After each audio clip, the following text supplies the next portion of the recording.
it secondhand. I didn't see it from afar and then assume I saw it. I touched it. I felt it. Other people saw it. This young little boy, his name is Amir.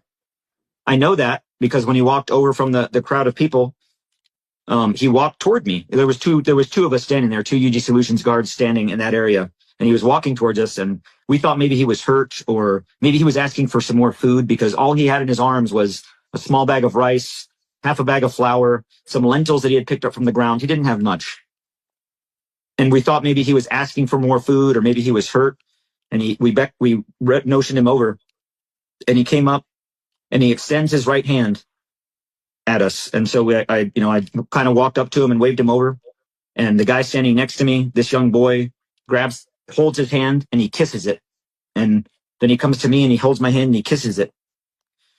In Arab culture, that is a very significant sign of respect. That's not something that should be taken lightly or something that should be, that's a big sign of respect.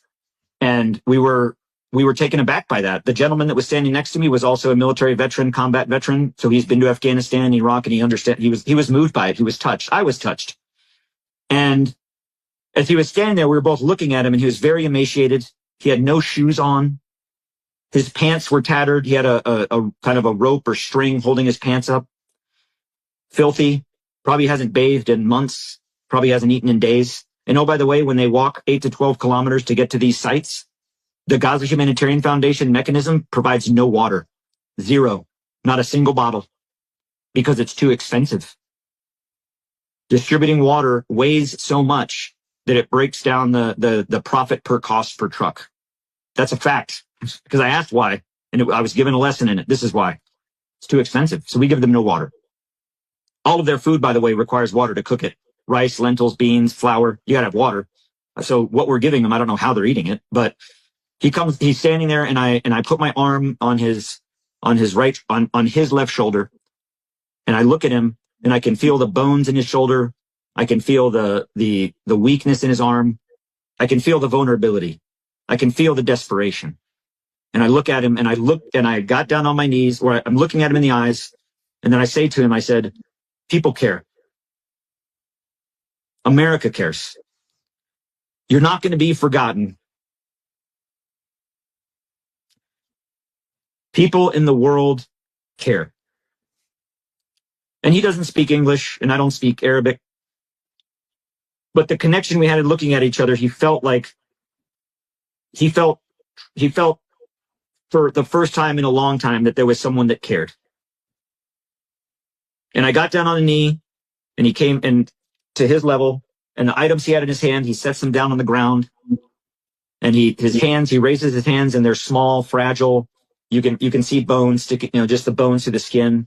And he places his hands on my face and he kissed me. And he looked at me in the eyes and he says, thank you. He said it in English. Thank you. Like, people are starving in Gaza. People are dying in Gaza. These children that are starving and dying, these children, they look like everyday Americans. This child is picking up noodles off the ground with his bare hands because there was no food left. So he's picking up noodles to put into his backpack. Amir goes back to the main group, and he goes out the exit. We had a very strict protocol that they come in a certain way, get the aid, and then they go out a certain way. From the way they came in, it takes them back to the way they came in. The exit takes them back that same way. So they enter from the Marag corridor, they go south, they go through the station, they exit, and they go north to the Marag corridor. So coming in and going out, they're tied right back into the active combat zone. Site number 2 particularly is a little bit different than the other sites because it's in between site 1 and 2. And there's an IDF combat outpost just off the corner of SDS2. So there's a berm that lines that road going out. So if people are leaving the exit and someone is on the east side of the berm shooting into the crowd over here, you can't see what's on the other side of that berm because of the obscuration, the field of fire. So the IDF are shooting at the crowd that's leaving. As the crowd left and they would hit the Morag corridor to go west, the IDF would shoot at them, shoot at their feet, shoot over their head. We would shoot at them, shoot at their feet, shoot over their head, shoot into the air. And the bullets start hitting off the ground. There's video of this. It's on the BBC video. Hitting off the ground, see dirt flying up. And I was still on the site. I was below the berm. It was the second time we had done distribution. So when I heard the gunfire kick off, the automatic machine gun fire, I thought we were under attack. I thought something had happened. So I ran up to the southern berm and I laid down to take cover. You know, I'm observing and I'm looking, and I see the shooting keep going on, like just the rap and Palestinians dropping on the side of the road. So Amir didn't make it home.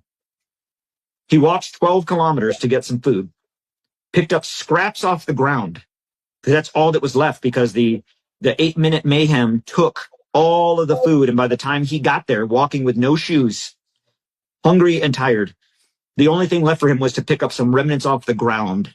And when he left, he was killed by the IDF. Why? Because they lack discipline, they lack standards, and they lack basic human decency. Now, do I think that they intentionally shot him or shot the people they were shooting at? No. But when you use machine guns and tank rounds and mortar rounds to control a crowd, what do you think is going to happen? And the United States stands by and watches it. As in the press conference that GHF gave last night. Will the IDF shoot to control the crowd? We only shoot at the crowd in the air around them or at their feet. We don't shoot into them. Unacceptable behavior. That is not how professionals behave when dealing with a civilian population. You use things like signs. What I thought would be another great tool would have been a loudspeaker with a microphone with an interpreter. Because no one there speaks Arabic and they don't speak English. So when you're dealing with a crowd of 8,000 to 9,000 people and you're trying to communicate with them, and I was like, how about before we start shooting, how about we do two things? One, we provide a loudspeaker with a translator. Two, we put signage. We put signs out there that say, go this way, go that way, turn left. They don't know where they're going. They don't live here. It's a war zone. So the only way I could describe the sites is death traps. And they didn't become death traps. They were designed as death traps. And the United States puts aid and we lure them in. And when they leave, they get shot at coming and they get shot at going. So the reports you hear from Nasser Hospital, which is about 5 kilometers from site number 2, Nasser Hospital, that you hear all the reports of dead civilians coming in to get treated. The doctors have said this is grotesque. Doctors have testified that every time GHF does a distribution at site 1, 2, or 3, which the road from those goes directly to the Nasser Hospital, they get a massive influx of patients to what they call mass casualties, an MCI, mass casualty incident, every time. Have you ever heard of any other country do it? I've never heard of anything like this, but I haven't spent 25 years deployed in war zones. I've never seen it. You've never seen this anywhere? Anywhere to this scale. Now, in other countries that I've been in with partnered forces, are there sometimes, an errant or undisciplined, bad apple in the group that you discipline and you correct that behavior? Sure, I've seen that.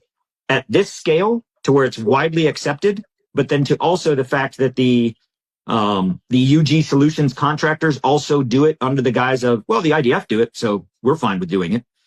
Never have I seen an American behave this way. Never have I seen an army. And I've seen some pretty ragtag armies in my day.